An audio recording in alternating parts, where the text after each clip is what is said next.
Good morning, students. So, moving charges and magnetism. So, every day ನಾವು ಹೊಸ topics ಅನ್ನ ಕಲಿತಾ ಬರ್ತಾ ಇದೀವಿ. All are very interesting. ನಿನ್ನೆ ಕ್ಲಾಸ್ ಅಲ್ಲಿ ನಾವು ಇಂಟರ್ನ್ಯಾಷನಲ್ ಡೆಫಿನೇಷನ್ ಆಫ್ ಆಂಪಿಯರ್ ತನಕ ಡಿಸ್ಕಸ್ ಮಾಡಿದ್ವಿ. Force between two parallel current carrying conductors derivation ಮಾಡಿ ಒಂದು ಡೆಫಿನೇಷನ್ ಅನ್ನ ಹೇಳಿದ್ವಿ. ಇವತ್ತು ಇನ್ನೂ ಒಂದು 2-3 ಕಾನ್ಸೆಪ್ಟ್ ಅನ್ನ ನೋಡೋಣ ನಾವು. Under that first one, circular current loop as magnetic dipole. ಅಂದ್ರೆ ಒಂದು circular current loop magnetic dipole ಆಗಿ ಬಿಹೇವ್ ಮಾಡುತ್ತೆ ಅನ್ನೋದಕ್ಕೆ ಒಂದು ಪ್ರೂಫ್ ಕೊಟ್ಟಾಗೆ, show that circular current loop as magnetic dipole ಅಂತ ಎಕ್ಸಾಮ್ ಕೇಳಬಹುದು 3 ಮಾರ್ಕ್ಸ್ ಗೆ. ಆಲ್ರೆಡಿ ನಾವು ಡಿರೈವೇಶನ್ ಅನ್ನ ಮಾಡಿದ್ವಿ. This is a circular loop. Let P is a point at a distance x from the center of this circular loop. This loop has a radius r. Let I is the current in this loop in the anti-clockwise direction. I consider only for one term. So expression for magnetic field on the axis of a circular coil derivation ಮಾಡಿದ್ವಿ, ಹೌದಾ? So consider, ಹಾಗಾದ್ರೆ ಆ derivation ಅನ್ನ ಇಟ್ಕೊಂಡು ನೀವು ಇಲ್ಲಿ ಏನಿತ್ತು derivation ನಿಮಗೆ, ಅದು consider B is equal to mu naught divided by 4 pi into 2 pi r square into I divided by r square plus x square whole to the power 3 by 2. This is along the axis ಯಾವ direction ತಗೊಂಡಿದ್ದು, OP. along the axis OP. ಇದು already derivation ಮಾಡಿದ್ದೆ ನಾವು, ಓಕೆನಾ? ಅದನ್ನೇ ಬರ್ಕೊಂಡಿರೋದು ನಾನು, ಮತ್ತೆ ಬೇರೆ ಅಲ್ಲ. That is a magnetic field at a point on the axis of a circular coil carrying current is given by mu naught by 4 pi into 2 pi r square I divided by r square plus x square whole to the power 3 by 2. In this diagram or in this figure, r is much lesser than x or x is much greater than r. So x square is much greater than r square. Compare ಮಾಡಿದ್ರೆ, therefore r square is neglected. So r square na ನೀವು neglect ಮಾಡಿದ್ರೆ above expression becomes B is equal to mu naught by 4 pi into 2 pi r square I divided by r square neglect ಮಾಡಿ ಏನು ಉಳಿತು, x square to the power 3 by 2. 2 cancel ಆದ್ರೆ x cube ಉಳಿತು, ಓಕೆನಾ? Next, this equation can be written as mu naught by 4 pi into 2 into pi r square. Pi r square is what? Area of that circular coil. A into I divided by x cube. Since ಯಾಕೆ pi r square is that area of circular coil, pi r square circle A ಬರ್ದೆ. This product of area and the current ಇದೆಯಲ್ಲ, it is nothing but magnetic moment. The product of area of that circular coil and the current is called magnetic moment, which is represented by the symbol M. So you can write B is equal to mu naught by 4 pi into 2m divided by x cube. Since m is equal to what? A into I, and m is called what? Magnetic moment. Magnetic moment. So this is the expression which is same as magnetic field on the axis of a short bar magnet. ಒಂದು short bar magnet ಗೆ ನಮಗಿಲ್ಲ syllabus ಅಲ್ಲಿ, ಹಾಗಾಗಿ ನಾವು derivation ಮಾಡಿಲ್ಲ ಅಷ್ಟೇ. ಒಂದು short bar magnet ಗೆ ನಾವು ಡಿರೈವೇಶನ್ ಮಾಡಿದ್ರೆ ಆನ್ ದ ಆಕ್ಸಿಸ್ ಅಲ್ಲಿ ಮ್ಯಾಗ್ನೆಟಿಕ್ ಫೀಲ್ಡ್ ಗೆ the same expression we get, that is mu naught by 4 pi into 2m by x cube. ಇಲ್ಲೂ ಕೂಡ ಅದೇ ಬರ್ತಾ ಇದೆ ಸರ್ಕ್ಯುಲರ್ ಲೂಪಿಗೆ ಅಂತ ಅಂದ್ರೆ, what does it indicates? It acts as a short bar magnet, nothing but it acts as a magnetic dipole. You have to write actually ಕೆಳಗಡೆ ಬರಿಬೇಕು. This expression is similar to the magnetic field on the axis of a short bar magnet. This indicates that circular current loop acts as a magnetic dipole. ಹೇಗೆ electric dipole ಇತ್ತು ಹಾಗೆ magnetic dipole ಇದೆ ಇಲ್ಲಿ, ಓಕೆನಾ? So this is one important derivation. So what is magnetic dipole moment? Magnetic moment or magnetic dipole moment, both are same. One marking example ಕೇಳಬಹುದು. Define magnetic dipole moment. ನೋಡಿ, magnetic dipole moment is the product of current and area of cross section of that loop. Magnetic dipole moment, let me repeat, it is the product of current and area of that cross section of the loop, that is A into I. It is called magnetic dipole moment, which is represented by the symbol M, that is M is equal to A into I. ಇನ್ಮೇಲೆ ಎಲ್ಲೇ ನೀವು A into I ಅಂತ ನೋಡಿದ್ರೆ ಏನಂತ ಬರೀಬೇಕು? M. ಅಲ್ಲಿ ನಾನು ಹೇಳ್ಕೊಟ್ಟಿದ್ವಿ ನಿಮಗೆ ಯಾವ ಚಾಪ್ಟರ್ ಅಲ್ಲಿ? Electric dipole moment. ಅಲ್ಲಿ ಡೈಪೋಲ್ ಮೂಮೆಂಟ್ ಅಂದ್ರೆ ಏನು? Q into 2A. ಎಲ್ಲೇ Q into 2A ಅಂತ ನೋಡಿದ್ರೆ P ಅಂತ ಬರೀತಾ ಇದ್ರಿ. ಇನ್ಮೇಲೆ ಈ ಮ್ಯಾಗ್ನೆಟಿಸಮ್ ಅಲ್ಲಿ ಎಲ್ಲೇ A into I ಅಂತ ನೋಡಿದ್ರೆ M ಅಂತ ಬರೀತೀರಾ. ಸಮ್ ಟೈಮ್ಸ್ A ಜಾಗದಲ್ಲಿ pi r square into I ಇದ್ರೂ ಕೂಡ M ಅಂತ ಬರ್ಕೋಬೇಕು. It is a vector quantity, magnetic dipole moment. Electric dipole moment is also a vector quantity. Magnetic dipole moment is also a vector quantity. What is the SI unit ಹಾಗಾದ್ರೆ? Yes ಹೇಳಿ ನೋಡೋಣ. Current ಏನು? Ampere. ಏರಿಯಾಗೇನು? Metre square. Ampere metre square is the SI unit for magnetic dipole moment. Okay. So next very important derivation. Expression for torque acting on a current in a magnetic field loop or in a uniform magnetic field ಅಂತ ಕೂಡ ಕೇಳ್ತಾರೆ. So already ನೀವು ಇದೇ ತರ ಒಂದು derivation ಅನ್ನ ಮಾಡಿದ್ರಿ. Electric field and charge ಅಲ್ಲಿ torque acting on an electric dipole placed in an uniform electric field.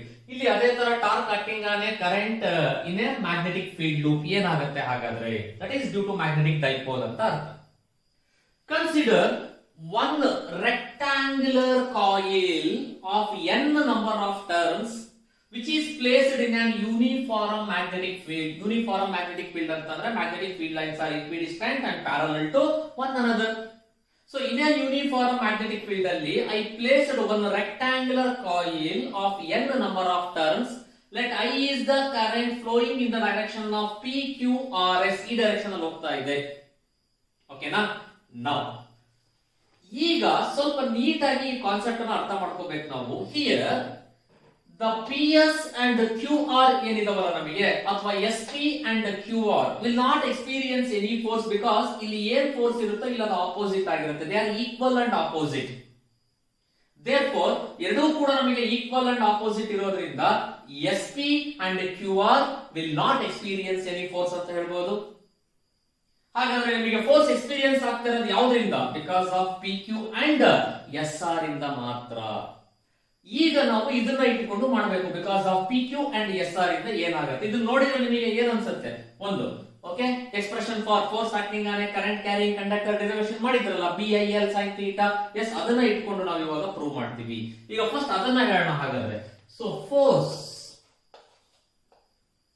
On what PQ, ಇದನ್ನ ನಾನು F1 ಅಂತ ಕರ್ಕೊಂಡ್ರೆ which is n number of turns ತಗೊಳ್ಳೋದಾದ್ರೆ NBIL.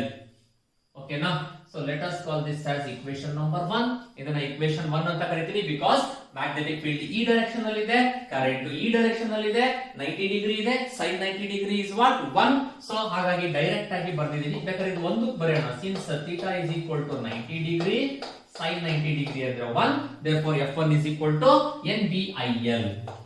Similarly, force on this side RS ಏನಾಗಿರಬೇಕು ನಿಮಗೆ? ಅದು ಕೂಡ ಸೇಮ್ NBIL sin θ, ಅಲ್ಲೂ θ 90 degree. It is also NBIL. Call this as equation number 2. Here ಇದು ನಮಗೆ along the observer, towards observer ಕಡೆ ಇರುತ್ತೆ direction. This is towards observer direction. ಆದ್ರೆ ಇದೇನಾಗಿರುತ್ತೆ? ಆಪೋಸಿಟ್ ಟು ದಿ ಅಬ್ಸರ್ವರ್ ಅಥವಾ ಆಪೋಸಿಟ್ ಟು F1 ಯಾವ ಕಡೆ ಇರುತ್ತೋ ಅದಕ್ಕೆ ಆಪೋಸಿಟ್ ಆಗಿ ಇರುತ್ತೆ ಇದು ನಿಮಗೆ. ಹಾಗಾಗಿ ಏನಂತ ಬರೀಬಹುದು ನೀವು? ಮ್ಯಾಗ್ನಿಟ್ಯೂಡ್ ಅಲ್ಲಿ F1 is equal to F2 magnitude ಅಲ್ಲಿ, but F1 is equal to -F2 ಆಗುತ್ತೆ ಡೈರೆಕ್ಷನ್ ತಗೊಂಡ್ರೆ. These are the two equal and unlike parallel forces. ನೋಡಿ, two equal, F1 equals F2, unlike parallel, ಅಲ್ಲೂ ಅದೇ ಅಲ್ವಾ ಓದಿದ್ದು ನೀವು? So two equal and unlike parallel forces will constitute a couple. ಅದನ್ನ ಬರಿಬೇಕು ಮತ್ತೆ ಇಲ್ಲಿ. So two equal and unlike parallel forces will constitute a couple. So ಒಂದು ಕಪಲ್ ನ ಫಾರ್ಮೇಶನ್ ಆಗುತ್ತೆ. Therefore torque is acting on them. ಅಲ್ಲಿ torque act ಆಗ್ತಾ ಇದೆ. ಹಾಗಾದ್ರೆ hence torque is given by, torque is nothing but basic definition ಏನು, force into perpendicular distance. Torque ನ tau ಇಂದ ರೆಪ್ರೆಸೆಂಟ್ ಮಾಡಿದ್ರೆ tau is equal to F magnitude same ಇರೋದ್ರಿಂದ ಯಾವ್ದಾದ್ರು ತಗೋಬೋದಾ ನೀವು, that is NBIL into perpendicular distance. ನೋಡಿ ಇಲ್ಲಿ ಪರ್ಪೆಂಡಿಕ್ಯುಲರ್ ಡಿಸ್ಟೆನ್ಸ್ ನಾನು ಏನ್ ಮಾಡಿದೀನಿ, ಒಂದು ಪರ್ಟಿಕ್ಯುಲರ್ ಆಂಗಲ್ ಅಲ್ಲಿ ಇದು ರೊಟೇಟ್ ಆಗಿದಪ್ಪ. ಓಕೆನಾ, ಈಗ ಏನಿದೆಯಲ್ಲ ನಿಮಗೆ ಇದು ಒಂದು ಪರ್ಟಿಕ್ಯುಲರ್ ಆಂಗಲ್ ಅಲ್ಲಿ ರೊಟೇಟ್ ಆಗ್ತಾ ಇದ್ದಾಗ ಇಲ್ಲಿ ತಗೊಂಡಿದೀನಿ ಸಪರೇಟ್ ಆಗಿ, ನಾನು ಏನೋ ಒಂದು ಹೆಸರು ಕೊಡ್ಕೊಂಡಿದ್ದೀನಿ ಸುಮ್ಮನೆ CDE ಅಂತ, ಅಲ್ಲೇ ಬರ್ಕೊಂಡಿದ್ವು ಅದೇ ತರ. ಓಕೆನಾ, so here this sin theta, if it is the theta, then sin theta can be written as opposite by hypotenuse, that is EC divided by CD.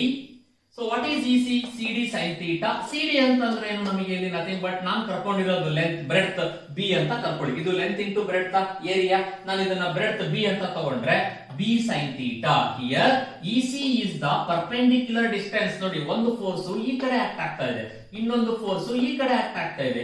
ಇವೆರಡರ ನಡುವೆ ಇರುವಂತ ಡಿಸ್ಟೆನ್ಸ್ ಏನಿದೆಯಲ್ಲ ನಮಗೆ, ದಟ್ ಈಸ್ R. ಸೊ ಆ distance perpendicular distance, that is nothing but EC. EC is equal to B sin theta. ಸೊ ಇಲ್ಲಿ ಏನಂತ ಬರೀಬೇಕು ನೀವು ಹಾಗಾದ್ರೆ, B sin theta ಅಂತ ಬರೀತೀರಾ. Okay fine. So tau is equal to NBI.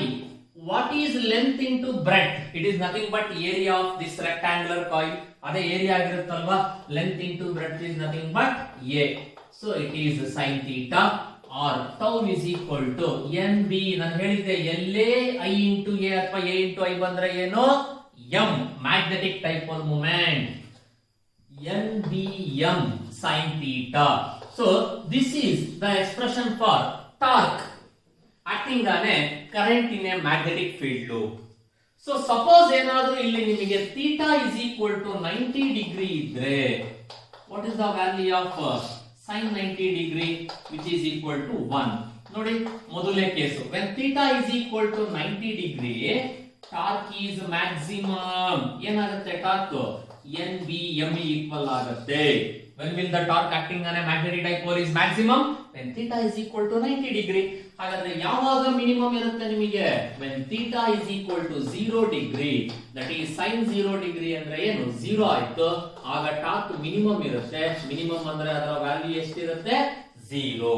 Okay, 5 marks ಗೆ ಎಕ್ಸಾಮ್ ಗೆ ಕೇಳೋ ಚಾನ್ಸಸ್ ಇರುತ್ತೆ. This is very very important. ನೋಡಿ ಡೈರೆಕ್ಷನ್, ಈಗ for example Fleming's left hand rule ನ ಅಪ್ಲೈ ಮಾಡಿ ನೀವು ಡೈರೆಕ್ಷನ್ ಹೇಳ್ತೀರಾ. ಈಗ ಇದು ಮ್ಯಾಗ್ನೆಟಿಕ್ ಫೀಲ್ಡ್ ಇದೆ ಅಂತ ಅನ್ಕೊಂಡ್ರೆ, if this is the magnetic field, then this is the direction of current ಅಲ್ಲ ಆಕ್ಚುಲಿ. ಈಗ ಇಲ್ಲಿ ಈ ತರ ನಾವು ಡೈರೆಕ್ಷನ್ ಆಫ್ ಮ್ಯಾಗ್ನೆಟಿಕ್ ಫೀಲ್ಡ್ ಅನ್ನು ತಗೊಂಡ್ವಿ ಅಂತಂದ್ರೆ, if this is the magnetic field, this is the direction of current, this is the direction of force will be acting in this direction.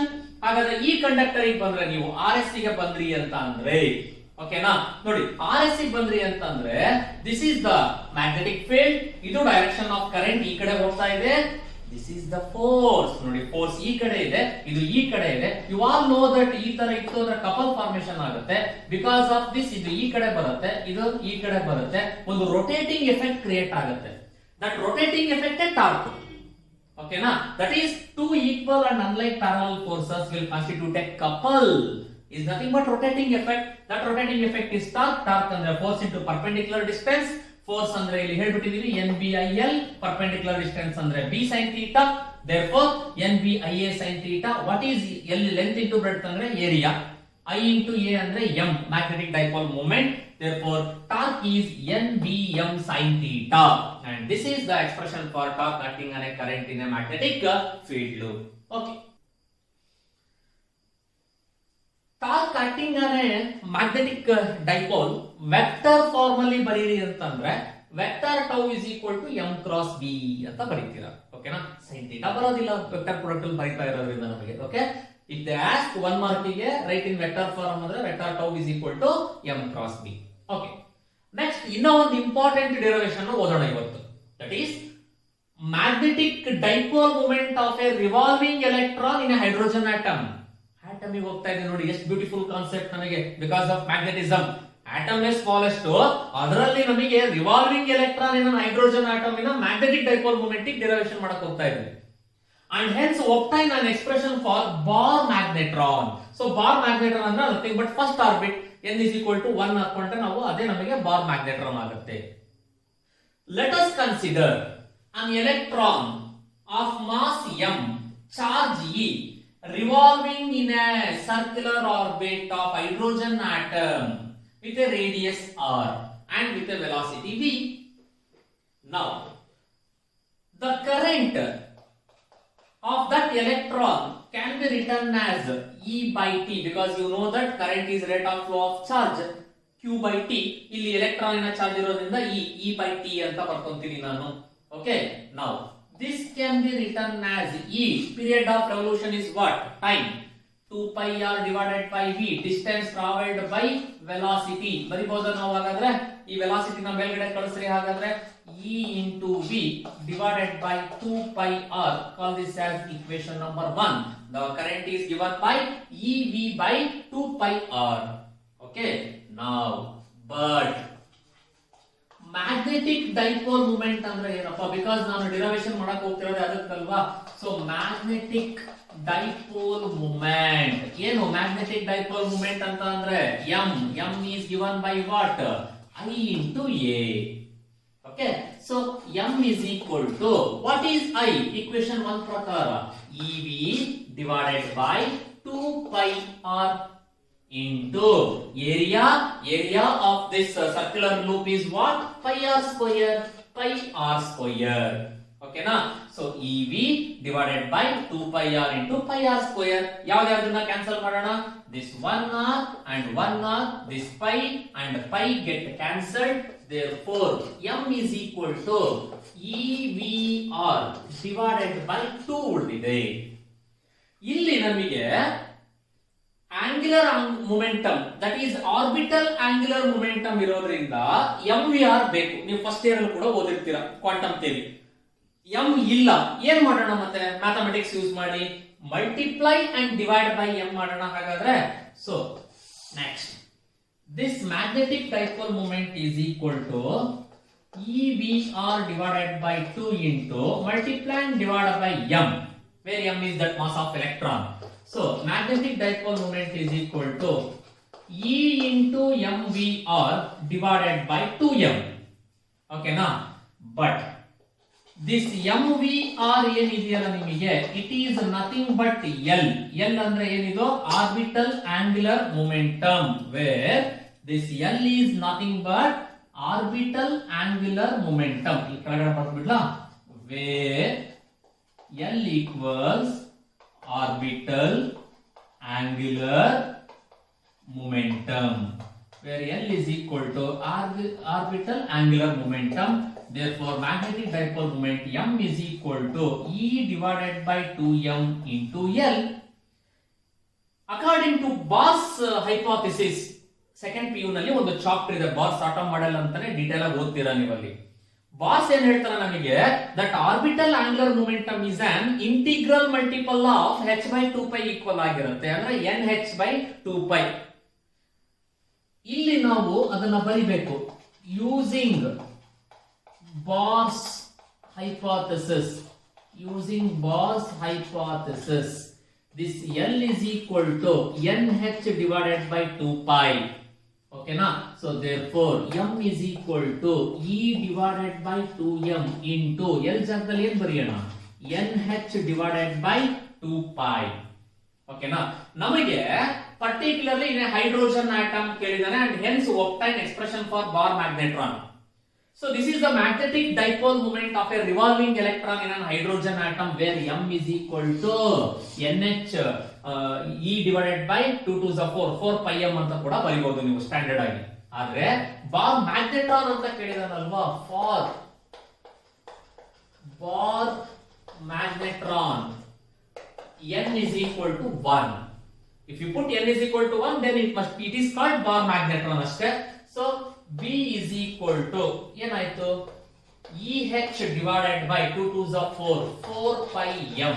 So this is the expression for Bohr magnetron, that is EH divided by 4 pi m. E is the charge of electron, h is the Planck's constant, m is the mass of electron, and it will give the value of Bohr magnetron. This is a very important derivation for your exam. Magnetic dipole moment of a revolving electron in an hydrogen atom, and hence obtain an expression for Bohr magnetron. Okay, here you have to consider the current which is given by E by T. T andre distance traveled by velocity 2 pi r by v. V ಮೇಲ್ಗಡೆ ಕಳಿಸಿದೆ ev by 2 pi r. For magnetic dipole moment, definition ಪ್ರಕಾರ product of current and area I into A. I andre ev by 2 pi r, A andre pi r square. Pi r 1 pi r get cancelled, evr by 2 ಉಳಿತು. Multiply and divide by m ಮಾಡ್ಕೊಂತೀರಾ, that is E into mvr by 2m. mvr is nothing but orbital angular momentum.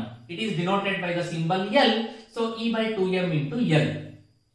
Bohr's theory ಪ್ರಕಾರ orbital angular momentum L is equal to nh by 2 pi ಆಗಿರುತ್ತೆ. So L ಜಾಗದಲ್ಲಿ nh by 2 pi hockey, so E into nh divided by 2 pi into 2m ಆಯ್ತು. Bohr magnetron ಅಂದ್ರೆ put n is equal to 1, that is the first orbit of hydrogen atom, that is Bohr magnetron. If you put n is equal to 1, you will get Bm is equal to Eh divided by 4 pi m. ಹಾಗಾದ್ರೆ ಇಲ್ಲಿ ಒಂದು value ಅನ್ನು ನೋಡೋಣ ನಾವು. ಏನು? If E is equal to 1.6 into 10 raised to minus 19 coulomb, H ಅಂದ್ರೆ Planck's constant, ಇದು roughly 6.625, ನಾನು 63 ಅಂತ ಬರ್ಕೊಂಡಿರ್ತೀನಿ. 6.63 into 10 raised to minus 34 joule second, where m is the mass of electron, 9.1 into 10 raised to minus 31 kg. Now, if you substitute all these values, ಮೇಲ್ಗಡೆ expression ಗೆ ಇದನ್ನೆಲ್ಲ substitute ಮಾಡಿ E, H, M ಮತ್ತೆ 4 pi value ನ, you will get 9.27 into 10 raised to minus 24. Okay, ampere meter square is the SI unit for this Bohr magnetron. Okay, ಇಲ್ಲಿ ಇನ್ನೂ ಒಂದು note important ನೋಡೋಣ ನಾವು. ಡೆಫಿನೇಷನ್ ಕೇಳ್ತಾನೆ ಎಕ್ಸಾಮ್ ಅಲ್ಲಿ ನಿಮಗೆ ಇನ್ನೊಂದು, ಗೈರೋ ಮ್ಯಾಗ್ನೆಟಿಕ್ ರೇಷಿಯೋ.